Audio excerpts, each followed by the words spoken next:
y bienvenidos a nuestro podcast Política desde cero.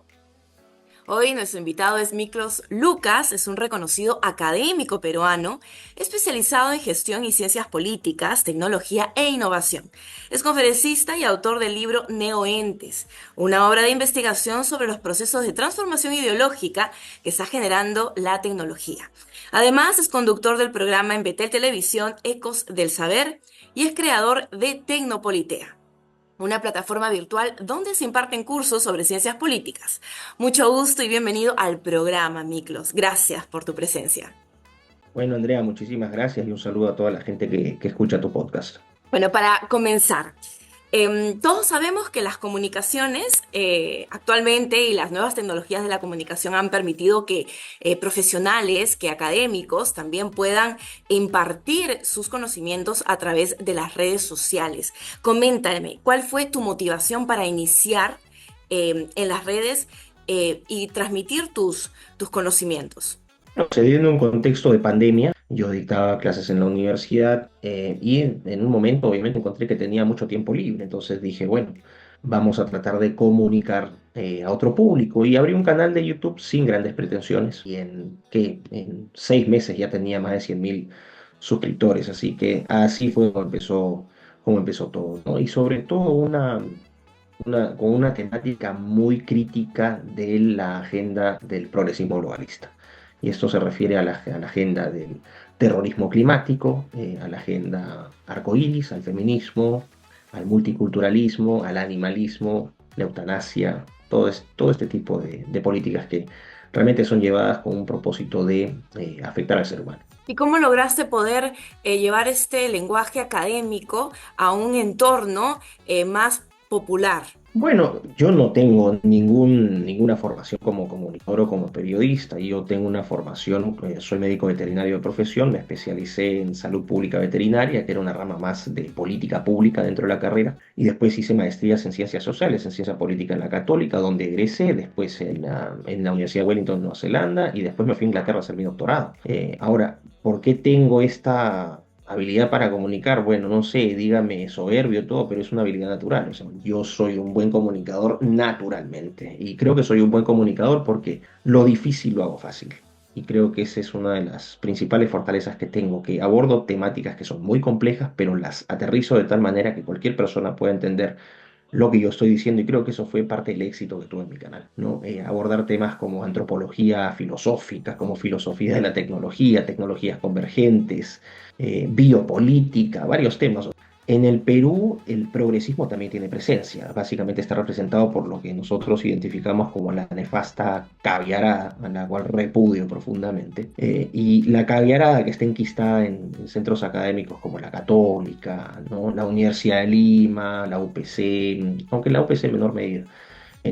Bueno, de partida no, ya no progresista, sino que abiertamente de izquierda como San Marcos, donde hay pocos espacios para el pluralismo de los estudiantes, pluralismo político. Esa era una cosa que me molestaba. Ellos como que sentía que creían que tenían el monopolio de la sabiduría. Y yo puedo decir con absoluto, ¿no? Con absoluta autoridad académica que un montón de académicos que pululan en estas universidades son unos traficantes y unos vendedores de humo impresionantes. El académico progre siempre trata de hacer difícil lo fácil, porque quiere sonar sofisticado, quiere sonar ¿no? riguroso, quiere sonar intelectual. Y yo dije, yo voy a hacer lo difícil, ¿no? Fácil.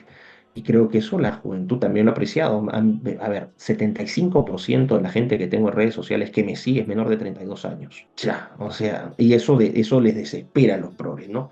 Especialmente, y se me vas a disculpar la expresión, pero no tengo otra forma de referirme a este cretino, el imbécil de Marcos Cifuentes, que es un cáncer para el país. ¿Por qué me enfoco tanto en un charlatán como Cifuentes? Porque Cifuentes es uno de los principales representantes de esta ola de mediocridad que ha afectado la comunicación, sobre todo en el sector juvenil. La gente joven merece mejores modelos, no gente como este jetón que realmente lo único que hace es contaminar a la juventud con ignorancia y prejuicios. Así que parte de eso es la respuesta que tenemos y me ha ido bastante bien y me va a seguir yendo bien. Y no digo me solamente, sino que nos va a seguir yendo bien porque somos varios amigos de otros países también que estamos dando esta batalla y estamos dándole vuelta al partido.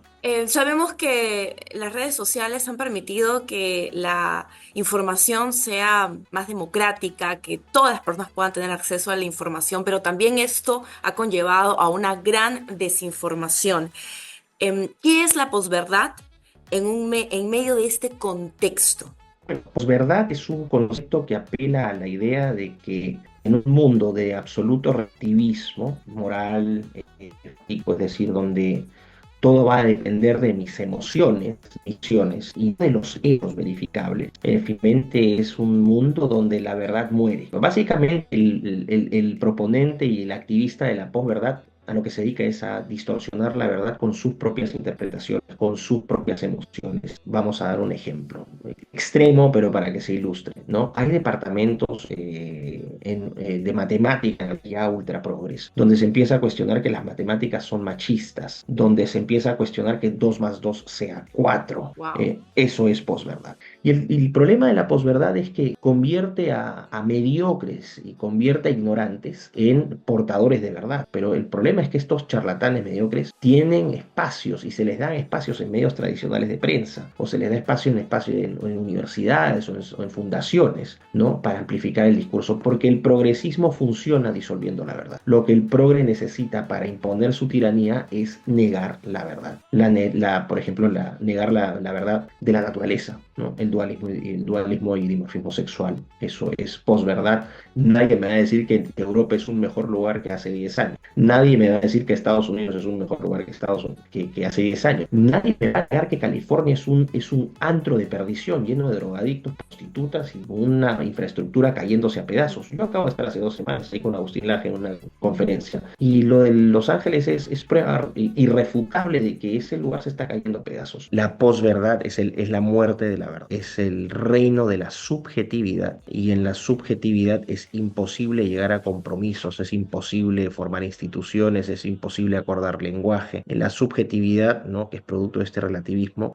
significa básicamente el fin de la capacidad del ser humano de organizarse políticamente, económicamente, social y culturalmente. O sea, es el fin de la civilización, básicamente. ¿Y qué piensas del periodismo en esta era de la posverdad? Que no es periodismo, salvo honrosas excepciones. Lo que tú tienes es activismo político, periodistas, por lo menos con título, ¿no? Estos que están trabajando en los medios de prensa tradicionales, no solamente en el Perú, sino en el extranjero, que no son periodistas, no ejercen el periodismo, tienen un guión, tienen una editorial ya impuesta y tienen una narrativa que deben impulsar. Aquí en este sentido son clarísimos, por ejemplo, los ejemplos que uno puede encontrar no en las redes sociales abiertas, porque todo es censurado, sino en redes alternativas, donde se comparten contenidos sobre cómo los medios de prensa han sido estandarizados en su mensaje. Todos los periodistas de distintos medios diciendo exactamente lo mismo, utilizando las mismas palabras, abordando exactamente los mismos temas, promoviendo exactamente la misma basura, no dando espacio a voces críticas, sino que simplemente siempre se